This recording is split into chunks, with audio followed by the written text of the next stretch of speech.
The fastest show in sports. People only want to see the winning score in the NHL. They want to see that last second bucket that somebody hits in the NBA. They want to see Right. that game-winning walk-off. And by the way, I hate the phrase walk-off. I've never liked that phrase. They want to see the game-winning walk-off home run in Major League Baseball. They want to see that last goal in soccer. They want to see that winning touchdown in the NFL. Mm-hmm. Murph, how do we get people to watch games anymore? I mean, taking out of it, as I mentioned, Super Bowl you're always going to watch. Mm-hmm. I mean, the NFL is bred into our culture. But outside of that, there's not a lot of people anymore coming up, and again in those teens, 20s, and 30s, who want to dedicate sitting there watching a game. So in any sport, how do we pull them in and get them to watch and stay for a game? Like I said, if I had that answer, I'd be making a lot more money. But I'll tell you one thing I think is a factor, Ed, and I've had my soon-to-be 14-year-old daughter say this. I've heard from other parents. Play more Taylor Swift. I know, I get it. All right. No. She likes Taylor Swift, but I've trained her well. Don't worry. Of course she does. Oh yeah, she's into some good music thanks to her dad. But what I think is a common thread I've heard is that the younger generation now likes individuals more than teams. And I wonder how much that plays a role in this right now. So that, let's just say Brad Marchand, for example, she's always asking me, how's Marchand doing? Not how the Panthers are doing. How's Marchand doing? Or how's this player doing? I'm dating this guy and he likes this player. Tell me about him. They're not asking me about teams anymore. They're always asking about individuals. And I wonder if that has something to do with the lack of, wanting to watch a whole game as opposed to highlights. Well, but think about this too. In the WNBA, there's a tremendous back and forth. And Caitlin Clark comes into the WNBA and she runs the marketing roost. I mean, certainly she disappears for a few games and the team's ratings go down, the league's ratings go down because she's not there. Angel Reese is another one of those players. She gets a tremendous amount of attention for the outfits she wears coming into the game, for the statements she makes during the game, for the things she's done on social media. Yet, she's an average player. But you can't go anywhere in the WNBA without somebody saying, well, I saw what Angel Reese did. A lot of times she doesn't do much. They talk about the fact that she gets a lot of rebounds in a game. Most of the rebounds are her own that she gets. And she's not a scoring machine, so she is not one of those players that you're going to say, I got to follow every single second and I got to watch the game. But because she's big on social media and she's got all those hits and all those followers, people will go. Yeah. What's Angel Reese doing? What's Caitlin Clark doing before they ask how the team is doing? And that to me still seems to be the speaking point. The players are out there plowing for social media, and they're getting all the hits, and they're getting a lot of notice for it. But the teams haven't quite figured out how to do that yet with the games themselves. So in every sport, you got to make the team more attractive. And again, we're kind of throwing these out, and I'd love people listening to the show to send us a couple of ideas and let us know. You can catch us on the email at fastestshowinsports@gmail.com and come up with this. I don't know what that answer is, but if you're going to pay attention to the individual, you got to pay attention to the team because the individual makes the team.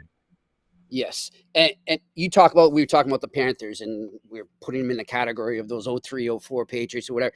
People are missing out. Like they are the definition, as I said earlier, of a team. You're missing out on that. And hey, if I've got kids that are playing sports, I want them focused on the team, the Panthers, not Sasha Barkov or not Brad Marchand, not Matthew Tkachuk. I want them focused on the team because that's how I want to raise them as an individual and as an athlete, is to think team first and not individual. Yeah, but we like to say that a lot because I think that's almost like generational. I want you to like the team. Make sure we're all team. We're all team players.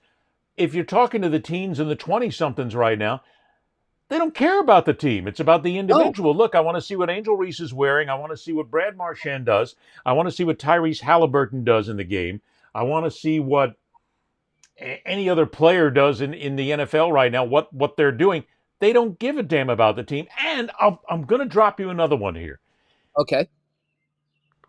More people care about the gambling aspect Oh, of the game than anything else. That's why people pay a tremendous amount of attention to the individual efforts of players. There was mhm. a recent survey, I think it was The Athletic who did it, where they talked to Major League Baseball players, all anonymous, and they were asking them questions about what's happening right now in the game today. I think it was almost 80% of the respondent players said that they're now getting beat up verbally and they're afraid for their own safety the way people are going after them when they don't hit a certain mark and don't help Mhm. somebody in gambling, when they miss a certain over under, when they miss a certain game.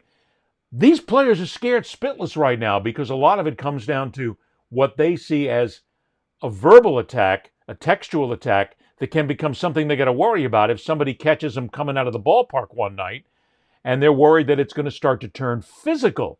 So you've got a generation right now that is raised on worrying more about, and I'll pick football Mhm. the firmament right here right now. They're worried about if their player hits the yardage marks or hits the over under on touchdowns. In hockey, did you get the assist and the goal score? Did you hit that? They're worried about that. If the leagues don't focus more on the gambling aspect, they lose because that's what people want to see. Don't tell me how the team. Well, tell me what the team did only if it's an over under. Did the team Mhm. win? Did the team lose? How did my parlay turn out? How did my trifecta turn out? How did that do? If they don't start worrying about that, Murph, then they lose them.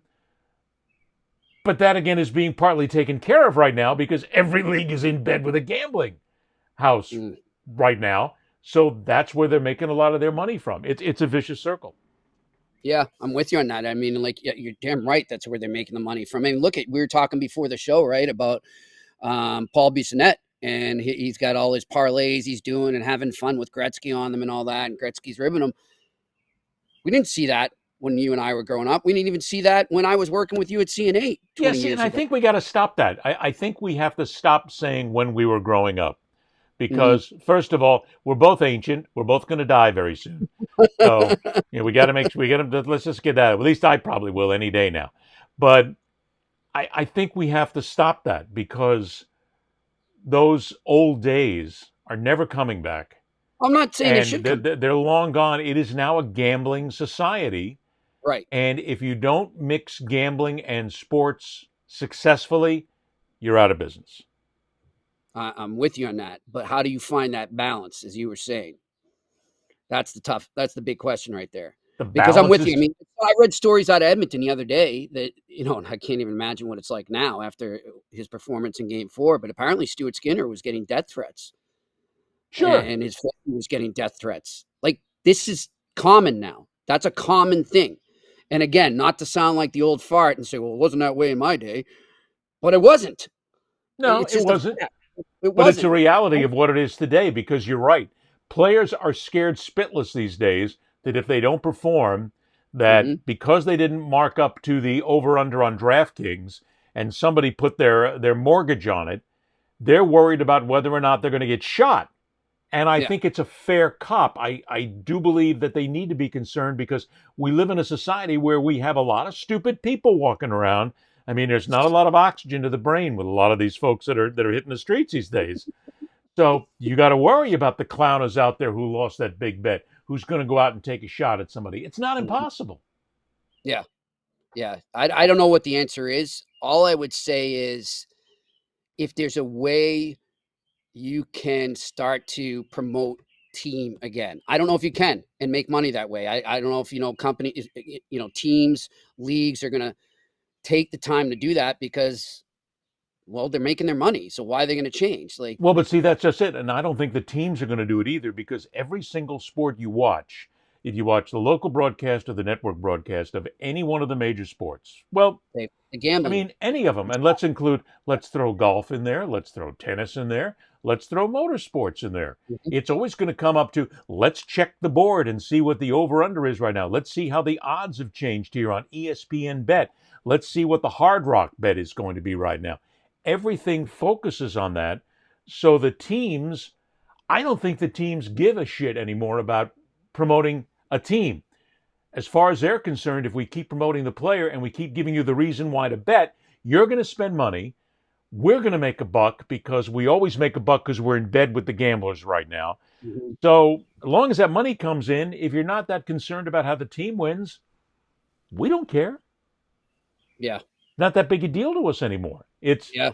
the whole marketing scheme has changed to this point, Murph, where it's let's worry more about how much money we can make from the gamblers than we can make from the games because that money's going to walk in. Look, college football, for crying out loud, used to be Gosh. amateur football.